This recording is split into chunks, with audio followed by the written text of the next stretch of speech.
John Wooden once said that sports don't build character, but sports reveal it. No NASCAR organization's character has been tested as much as the number 78 Furniture Row Racing Team, champions, despite a season wrestling with the gut-wrenching emotions spawned by racing's twists on track and life's unexpected turns off of it.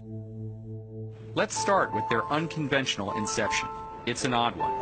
In all likelihood, if you want to make it in NASCAR, you head south to the Queen City, Charlotte, North Carolina. But Furniture Row went west to the Queen City of the Plains, Denver, Colorado. Over time, out of a nondescript former waterbed store, the team found success. By 2016, the outsiders were no longer underdogs. A strong bet to reach the championship four, until an engine failure knocked them out of the playoffs. In an indicator of what was to come, the team rebounded in 2017, solving the advent of stage racing faster than anyone. He will sweep stage 1, stage 2, and will win here in Las Vegas. And Truex set a record with 6 wins on mile-and-a-half tracks. But it hasn't come easy. How Truex opened the playoffs, a win at Chicago after a speeding penalty and a loose wheel, was a microcosm of the season.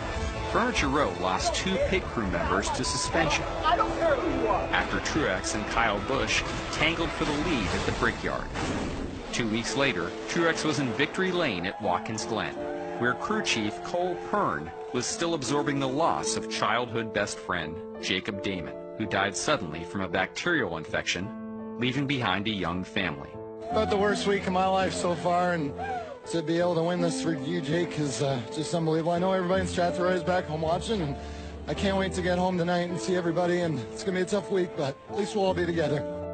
In the fall at Charlotte, Sherry Pollux, Truex's longtime girlfriend who is battling a recurrence of ovarian cancer, wasn't on the pit box, but she was on Truex's mind when he overcame a mediocre start for a victory. Yeah, you try to hold it all in all the time, and you don't have to. You don't have to. You can't, but she's at home, so okay, today, babe, love you. 2 weeks later in Kansas, fabricator Jim Watson died from a heart attack less than 24 hours before the green flag. After a late night at a Kansas City hospital, the team rallied, overcoming a restart violation and a loose wheel to win and honor their fallen friend. This is for you, Jim. Love you, bud. Cole Pern has his head buried in one of the crew members, and you can see the tears in his eyes. And finally in Miami, the team raced without their visionary, as founder Barney Visser recuperated from bypass surgery after a November 4th heart attack. They persevered and celebrated in their playoff beards that underscore their resilient and scrappy attitudes. Furniture Row Racing is now a champion among giants. You can call them outsiders, underdogs, and best friends, but most of all call them survivors, worthy of a championship built on character and revealed at every level.